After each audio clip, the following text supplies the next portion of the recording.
So, here we are at the fabulous historic Woodbridge tide mill, which has actually been using renewable energy for the last 1,000 years. I mean, you couldn't really have a better setting for a group that's concerned about the demise of the planet as a result of the climate emergency. So, Edmund, if you'd like to introduce yourself, what positions you hold and what you're hoping to start to achieve by acting locally. Great. Hi, well, my name is EAMON, and I'm a Woodbridge resident. I've been living in Woodbridge for 10 years. I'm a councillor on Woodbridge Town Council, and I have been the mayor, and I've also been the chair of the Climate Emergency Committee. Good. In fact, I helped to set up the Climate Emergency Committee. And how long ago was that? That was in 2019. Right, yes. When the Town Council declared a climate emergency. Yes. So there has been a firm focus on climate issues in just about every decision that the council makes. That's gratifying and nearly a little reassuring. If it was across the nation, we might start to be doing something worthwhile, mightn't we? But we're very fortunate. Crack on. We're very fortunate here. We have a town council which is very representative.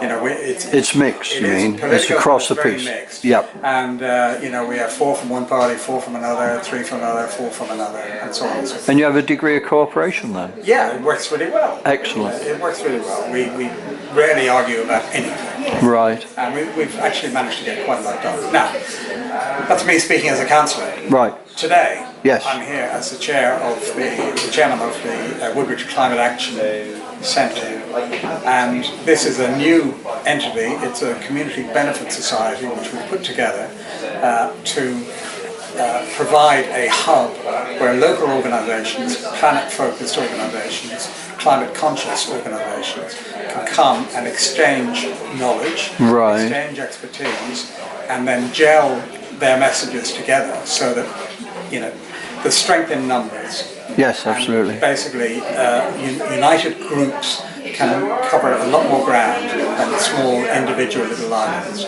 So is it similar to a community interest company or whatever? I mean, yeah, it's owned by its members, or is it? Yes, it can be. Yeah. But it's the really interesting thing about the Community Benefit Society is that we're regulated by the Financial Conduct Authority.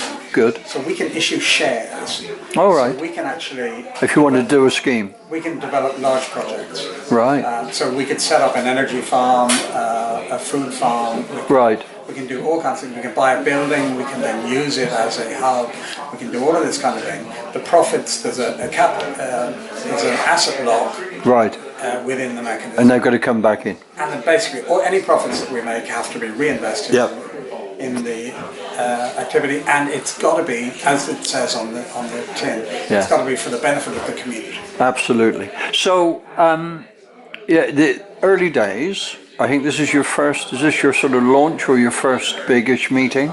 Yeah, it certainly is. I mean, we started putting this together about 3 months ago. Right.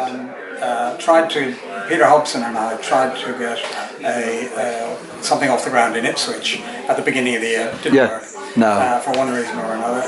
But we've got this open today and we're delighted. Well, I think the tide mill, by its very existence, says what we can do with renewable energy, and it's been sat here for 1,000 years, collecting energy from the river, putting it through itself and creating flour. You know, I mean, you couldn't have a better place to make that statement from, could you? It's tremendous. I mean, this is the Woodbridge icon. Yes. And we've been talking for probably 6 or 8 months with the tide mill about how we could work together. We didn't have this in mind at the time. No, so it's morphed, is it? It's morphed. Lovely, brilliant. And there's a huge amount of synergy between them. Right. So we're heading into what will be a very difficult winter for many people, it is assumed. We can pray to God that we may actually have the mildest winter ever known to man. That would help. But it strikes me that virtually regardless of government, too many things easily deflect them from the actual key challenge to all the humans on the planet, which is global warming. Now, 1.5, the UN is saying now, is unlikely to be done.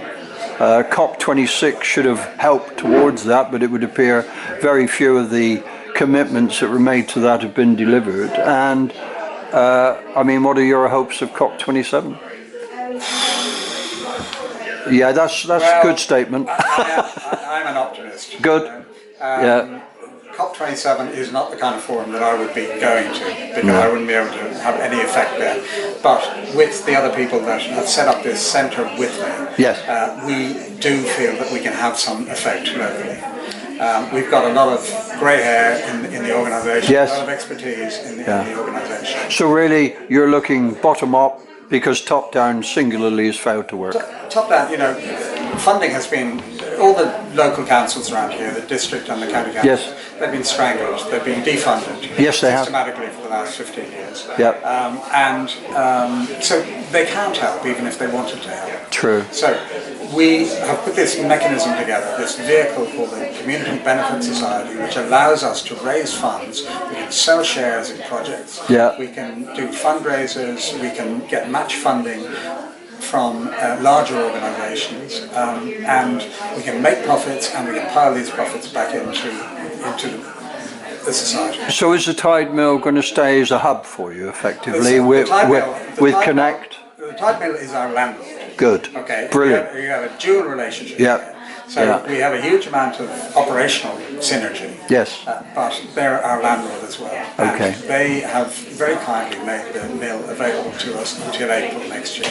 Brilliant. At a very reasonable rent. Right. And we will be operating here, hopefully, by January. We'll be operating here on a weekly basis, maybe twice a week. Okay. So, other than that, and the use of the Tide Mill, are you going to try to get out to the wider community, or are you going to very wait? Much so. Or are you going to wait till the spring? Oh no, very much so. I mean, we're setting up a program of talks, yes, walks, talks, and workshops. Good. We're going to deliver some of them in the Tide Mill. We're going to deliver some of them around Woodbridge, right, and some of them outside of Woodbridge. So you could nearly look at the River Deepen as a link, couldn't you? All the way down Waldring Field, Felixstowe Ferry, Felixstowe itself. I mean, there is a synergy between what goes into this river and what comes onto our beaches at Felixstowe. Well, you know, and they are a part of the same neglect of our own planet, really, and knowingly polluting it and damaging it. I know, it's mad, isn't it? It is mad. It is mad.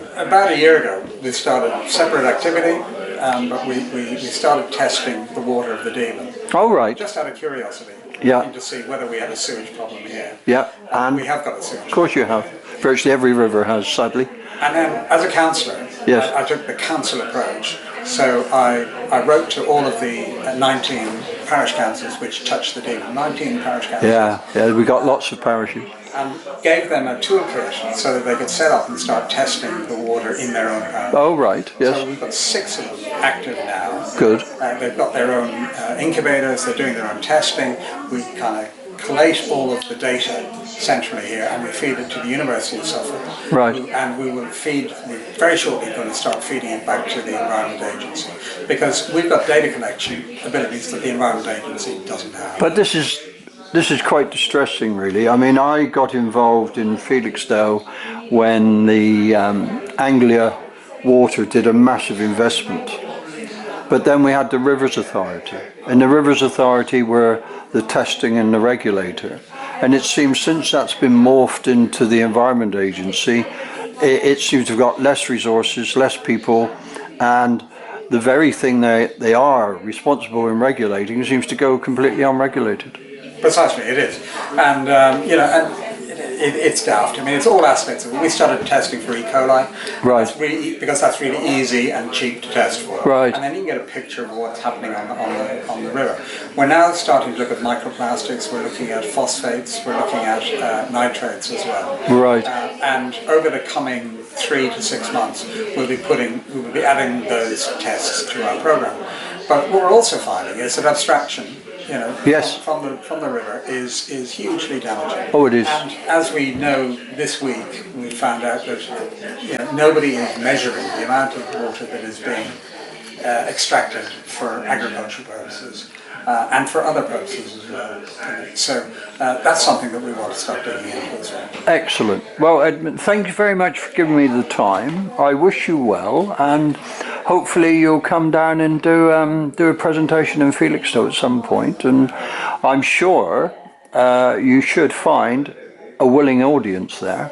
So sometime this year, next year, who knows? Whenever you like, Mike. Okay. I mean, after now this today is out of the way, and we've got a bit more time. You know? Okay. Well, we'll stay in touch, and hopefully when we come back to do this next year, there'll be a lot of progress to report. There will be. Thank you. Cheers. Bye-bye. Bye-bye. Bye-bye.